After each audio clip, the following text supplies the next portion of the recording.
You can see the clock this time on the bottom there. I can see it. I um I feel like it's more echoey when we have the door open. Hey, doesn't it feel? It does kind of for some reason. I don't know why. You'd think it'd be the other way. Yeah, I don't know. Maybe it's just because more space or whatever. Plus, I have that whole hallway lined with cork, so it should be a good. You'd think sound it'd be dampener. yeah, Yeah, scientifically, because we know so much about sound. We've only done this one time. Yeah, that's right. Only one time. Just we once. mastered it. Yeah, we were like, hey, let's start a video podcast. And then we nailed it. Yeah, it's just been smooth sailing. So smooth. Yeah, can't wait to do it again. Yeah. So this is our first episode. Yeah, number 1. Here we go. Number 1. Yeah. The very first one. I feel like we've said that a lot. Yeah. Yeah. Yeah. Do we lie? Do we lie on this podcast a lot, do you think? No, I think it is what it is. This is not easy setup, and it's been like a huge learning curve for both of us on this whole thing. And I think it sounded a lot easier to me than it has been. So. The idea always seems easier than the execution, I feel like. Yeah. But I hope we are past the curve. Yeah. Yeah. Me too, buddy. Yeah. Well, I think like kicking this off for everybody, it's going back to like what we're doing this for. Yeah, let's get into that. Do you want to throw that out there real quick? Yeah, sure. Real good human stories came from a social campaign that we did at the start of the year called just Good Human. And that was where a panel of realtors from our brokerage got together. And what we wanted to do was bring awareness to people that have done good deeds in our community by their peers or family friends nominating them. And all these nominations come together and our panel chooses a winner. And we've created a gift kind of basket for them that has a Good Human, a really nice Good Human hoodie. It's got some gift cards from some of our sponsors. It's really well put together, and they get the letter of why they were nominated, the reason why their nominator has come forward with them. So yeah, it's a nice little package. I mean, it's definitely less about the stuff and more about the recognition kind of thing. But we wanted to make it something that people would just feel appreciated for and that kind of thing. And it's a good way for people to actually get out there and recognize other people, right? So I think I think our goal going forward with this is we want people to nominate more people. So if you're watching this or if you're listening to this on a podcast or whatever, then please go on social media and nominate somebody that that's a good human so that we can put them in the mix for this. Because at the end of today's episode, we're actually going to pick 2 nominees from our past nominees. Yeah. And then we're going to have them go head to head on social media. And you guys are going to get to decide who gets the Good Human package for the next one. Yeah. So it'll be exciting. We'll have the public votes and then our panel votes. And it'll be a fun little contest here of rewarding 2 good humans because they're both going to get recognized. So that's the key there. Yeah. But leading up to that, like I think the podcast part is going to be a lot of funny real estate stories from us. Mm-hmm. We also are going to have guests on board that are going to share their real estate stories, but we're also not going to stick within real estate the whole time. We're going to have guests outside of real estate. So it's going to be a funny, lighthearted show with the nominations at the end.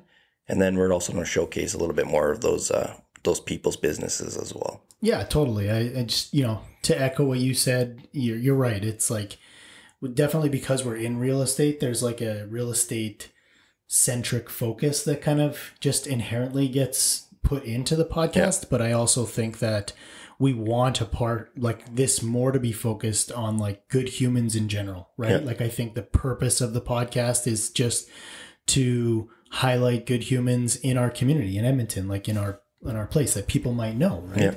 Just get people out there, right? Sort of thing.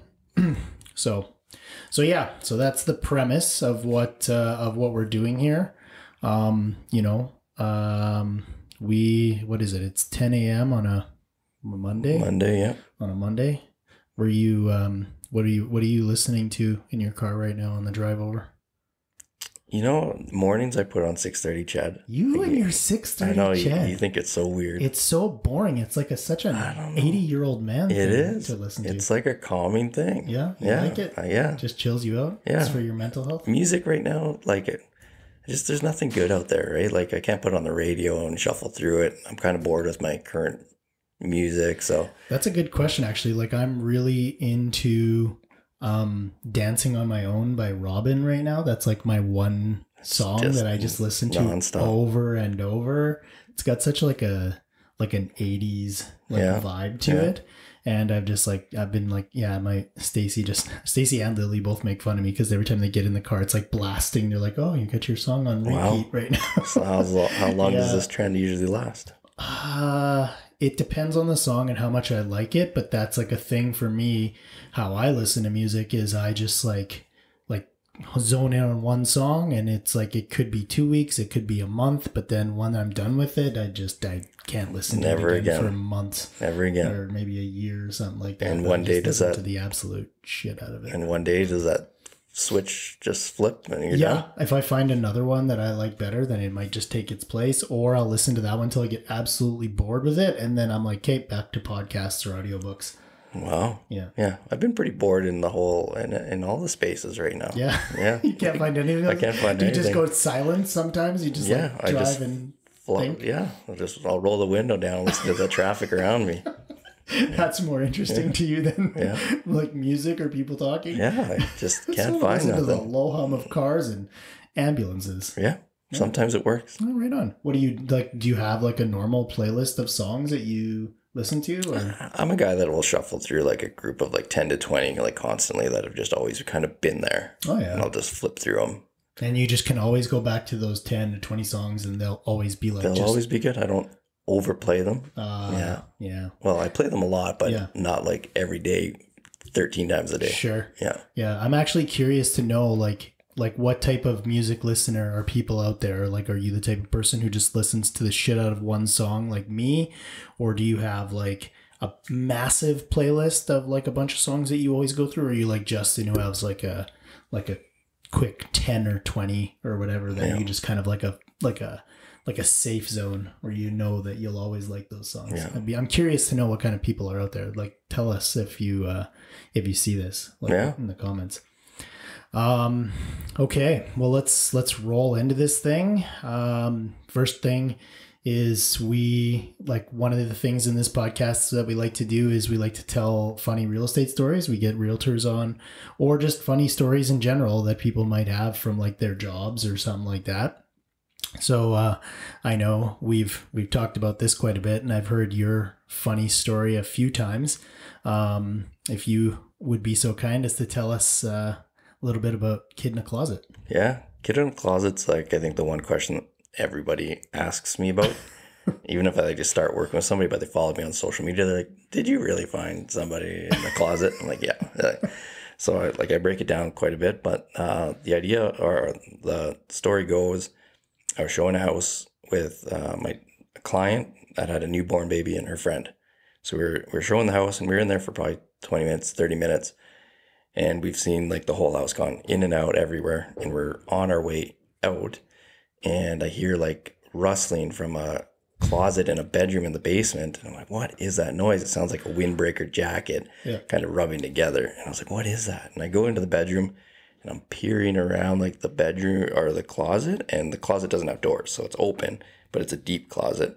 And I'm peering around it. And sure enough, there's I'd say 12-year-old kid pressed himself right up against like the closet wall trying to hide, and he's got like some type of like outer jacket that's making that rustling sound, and he's trying to hide, but him and I make eye contact, and both just like freak out and start like kind of yelling at each other like, who are you, what are you doing? And then he's like, I think he's pretty scared that like I'm a robber and I'm gonna like hurt him, and then I'm Didn't freaking the word out. gun come out? I feel like I remember you saying like somebody said gun. Yeah, something came up with like a gun, and I was like, who has a gun? I don't have a gun. Do you have a gun? And like we're just kind of going back and forth quite a bit, and I'm trying to figure out like I want to make sure he lives there, but he's not really giving me that answer, and he's still going like kind of crazy, and I'm kind of going crazy too, and we're just kind of got flustered in the moment, and then he kind of took off to like the back of the basement. And I went up to the stairs and I was like, trying to explain to my clients, that commotion was I found a kid in the closet. And he's still here. And he's still here. I don't know what it is. I'm going to go try to like sort it out, but Yeah. maybe you should just kind of leave. Yeah. I was like, I don't know. And then so I go down there to try to find him again, and he's hiding in another room. But in this room, the window's open. And I noticed like he's trying to put on like some more winter gear. And I'm trying to figure it out. And then finally, like he kind of starts being a little bit more responsive, but I still don't 100% know like how he got in the house or whatever. But turns out like I think left school to try to get some more winter gear because he probably went to school with like yeah. And it was middle of winter. I think it was January. Yeah. And he came in through the window. So he broke into his own house. He broke into his own house. And then hid in a closet. Yeah. Came in, probably had no idea there was a showing. No. Didn't know who we were or whatever, and just panicked. And and we both just panicked and freaked out. But yeah. You know, that's funny because I'm like giggling here because I'm remembering one detail that you told me about this story that actually that I completely forgot about until this moment, because I've heard you tell this story a bunch of times, but the very first time you told me this story, I got this visual because you told me that like when you looked in the closet, you first looked down and you saw like legs and they were like kind of sticking out of some coats and stuff. So you like, well, that's weird. You know, there's some legs, and then you like followed it up to his body and then eventually just made eye contact with this kid. And I was like, that part of the story, I remember like thinking about that and just saying, like, I remember being so freaked out for you in that moment. Oh man, that's such a good story, man. Yeah, that was a wild night. Like, and I tracked, like I started from the floor up, and I remember it being like a slow kind of like, and I can't remember, like I was like I was probably really just like slow peeking in too. So just so creepily, right? And then I can just imagine like putting myself in the kid's shoes, like watching you just like slowly pan up and then making eye contact, and then all of a sudden it's just fucking chaos. Yeah, it went like 0 to like 100 like super fast. Yeah. The other detail that I forgot about was that there's a baby in the mix of this thing too. Newborn baby. Yeah. And I remember my clients are kind of spooked out, right? Like they don't know what's going on. No, and like, of course not. And she's holding her newborn. I'm like, you can go. Like, this story's funny from so many different elements. If you think about it from every different perspective of every person, it just gets funnier and funnier. Yeah. I'd love to hear it from like my clients' viewpoint, because it's like they were just like listening, not seeing, right? So like what did they picture in their head? We should actually have them on the podcast one day and like get them to actually tell the story from their viewpoint. They've mentioned it to me like a few times, just like how funny and crazy it was and stuff. So but I've imagine never the kid getting his perspective. Yeah, that'd be a whole different thing too, right? Like it's 3 totally different perspectives. Yeah. But that's funny. Been like I think the biggest fear in like any realtor's like careers, like finding somebody in a house. And there's so many other stories kind of involve that, pets. Like, but that's like the one thing. And then like since then it's kind of like messed me up, because it's like I don't want to be open closets or like you show up to a house and it's like pitch black and you get there way before your clients and you're like, oh, I'm going to turn the lights on. No, I'm not going to turn it on. I didn't do that. You go ahead first. Yeah, you go. Check those, make sure all those light switches work. Yeah. Oh, that's so funny, man. That's funny because that reminds me, like, I remember, well, like, keeping on the real estate topic, let's shift gears right now. Let's talk about, we were talking about our pet peeves there the other day, and both of us had some similar ones, and one of them is open houses. Yeah. I think a lot of realtors, like that's like the one thing, like when you launch into real estate, like the one thing you start doing is open houses, because it's like one thing you can kind of help another agent out with is running open houses and trying to get clients or sell that house, and that's a thing. But man, I don't miss doing them at all, because it's there's so much just like work to do them for like little outcome, and the work is just like such a scattered kind of like mess of like putting up the signs is by far the worst. I think everybody it so much. Hate it. Yeah, you got to first get 5+ big signs that say open house, and you got to put them in your car. They're usually these awkward sandwich boards that you got to like drag out into the middle of an intersection. That's the worst part, is like the shame. I don't know, why does it feel so shameful to walk out with a sandwich board in your nice clothes to throw it on the corner, and you're like, everybody's watching you at the red light being like, look at this chooch out here with his sandwich board. You're doing it at like probably like a rapid pace to them, so they're just probably entertained because we just pull over quickly. Or like, I'm gonna get it on that corner as fast as I can. Where do you park? First of all, it's like, where do you park? Yeah, because we're always putting it on the busiest street, and then you want to put it on like both corners. Yeah. So you're on the Frogger. You don't play the game Frogger to get it across through traffic, and you're running with this big thing, and you're trying to make it back to your car because your suit. Yeah, your suit, and you're tucked in little blazers, and And I think that's the worst, right? He's putting the signs up and then taking them down because like you show up to the open house and put your signs up looking really good. Yeah. But when you go pick them up, your suit's all unraveled, your tie's like half off. You look like a mess, you right? got your freaking apple fritter dust all over apple fritter dust is covered. You got, Because not to mention you bought 12 donuts. For the minimum 12, maybe 24 if you're overzealous. Because you think it's going to get busy. Everybody's going to be there. Everybody's going to come and eat your donuts and drink all your 3 gallons of Tim Hortons coffee. And then you take it home and you eat the stale donuts and the cold coffee because you don't want to waste it. You just spent $40 on your open house that you're gonna eat those. Yeah, who else is going to eat 45 Timbits? Yeah, right. But I was thinking about it actually, like when we talked about it, like. From the start of the open house, of like how good you look, and then like the first half hour, it's like you standing in the window of the house looking for the people to like drive up, and then you slowly like move to sit on the stairs, and then that's when like YouTube or social media comes out, and you're like, oh, I gotta make a post, and then you're like, hey, look at me, gotta make a post. I'm here for another hour. Sitting here with my open house. Come visit me, please. Yeah, I got donuts, please. And Pellegrino juice, like it's so ridiculous, right? Yeah, so dumb. Yeah, so like you go over and looking so good, and then you leave just looking like a mess, but you didn't even do anything in that 2 hours. You're just a hobo, just a so defeated. Right? Yeah, and then the one people that come 5 minutes after your open house closes. Nobody comes for the whole 3 hours, and then it's like you put everything away, your car's loaded up, the donuts are in your car, there's nothing there, all the lights are off, somebody shows up, hey, is this open house still going? Yeah, and then you're just in a mad mood. Yeah. Get out of here. Yeah. I was here for 2 hours. Where were you? Could come 5 minutes after. Book a showing. Book a showing. Here's a box of Timbits. Yeah, here you go. Yeah, take these and get on your way. Don't even offer it to them because you're mad. I'm gonna eat your donut on the way home. Yeah. Oh, that's funny. Yeah. Open houses. That's I don't even like to do them anymore. To be honest, I just they're tough, man. Like it's tough. Everybody buys houses online these days.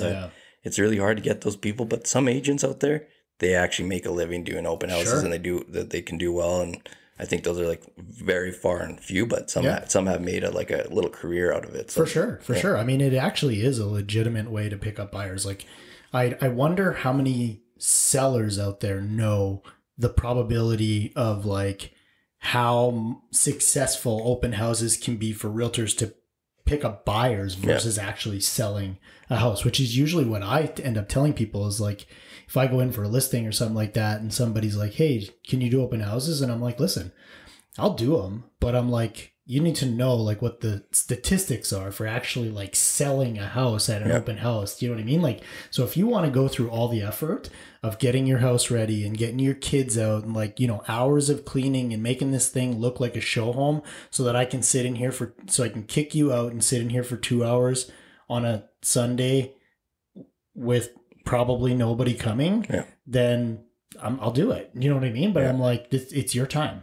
Right? It's your time and it's your effort. And I'm like, but I just like, I'd rather focus my energy on what I feel like would make more sense to probably sell the property. Right. But exactly.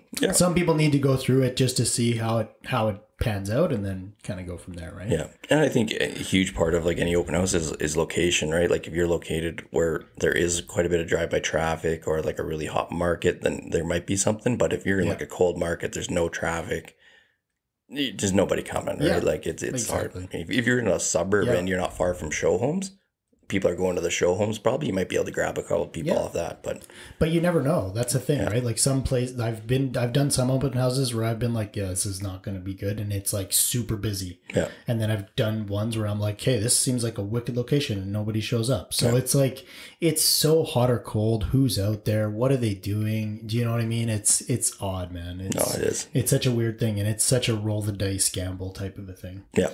So yeah.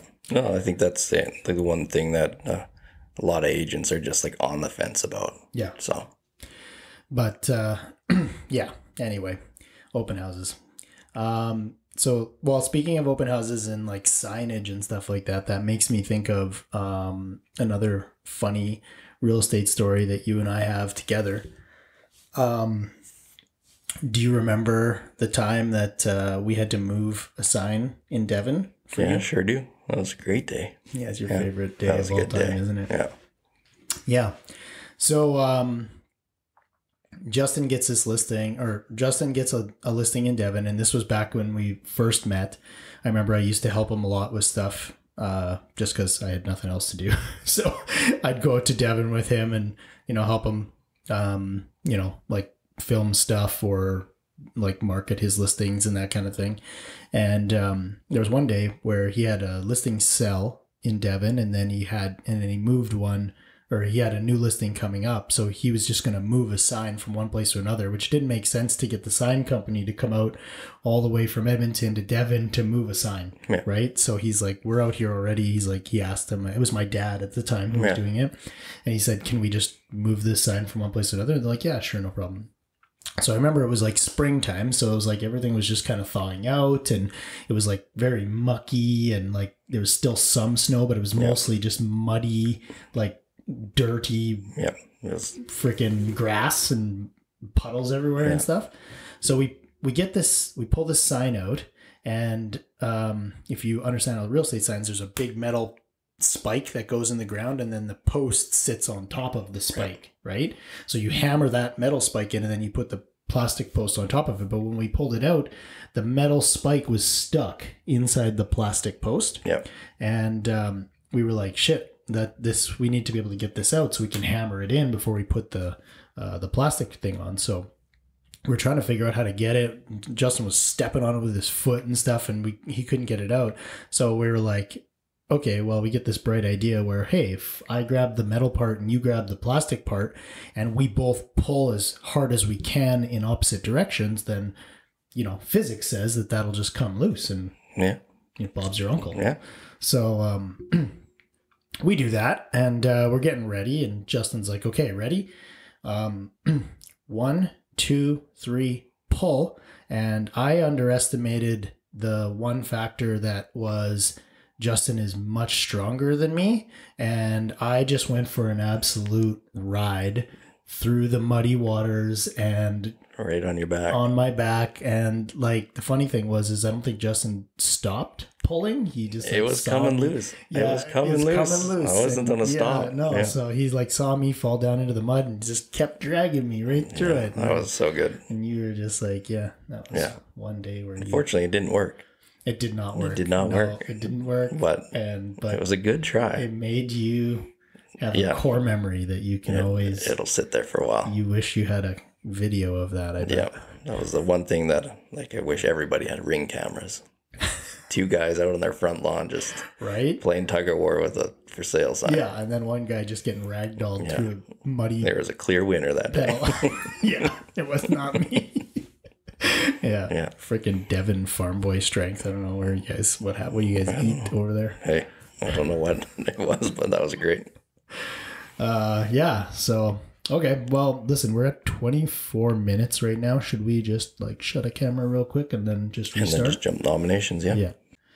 Okay. So this is the part of the podcast where we are going to pick 2 nominations from the Good Human program, and we are going to put them out there to the public to go head to head.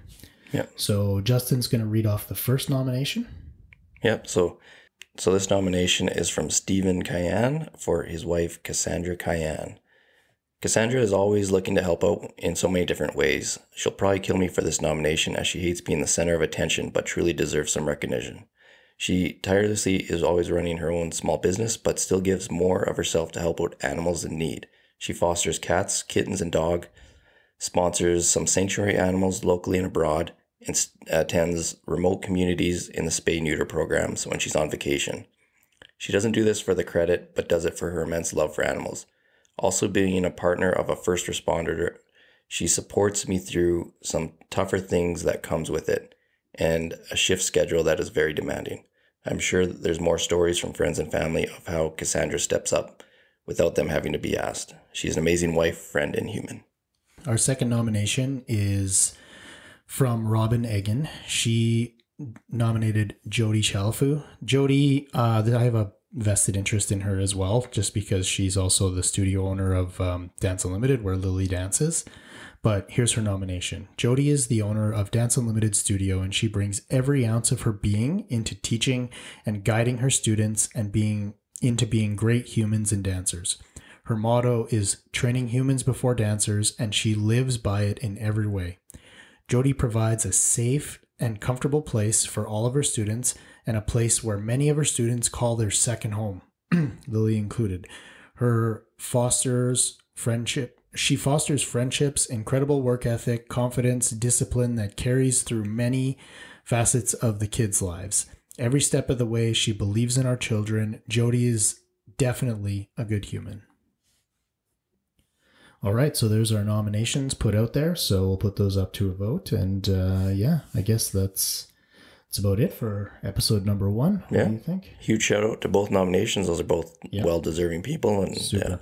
so I'm super excited. And please give us some more people to recognize. Yeah. And going forward, hopefully your nominee is awarded something. Totally. And stay tuned too, because we got a video coming out of our very first Good Human delivery. That's right. Getting posted pretty soon. So shout out to Rebecca and her Good Human nominee, Stacy. And super good person. We'll have a post out there and everything you can learn about her too. Yeah. So thanks for listening, watching, or whatever you're doing to hear this podcast. There you go. Thank you very much. We appreciate you. We appreciate you all. One listener. Yeah. Okay. Bye-bye. Bye-bye.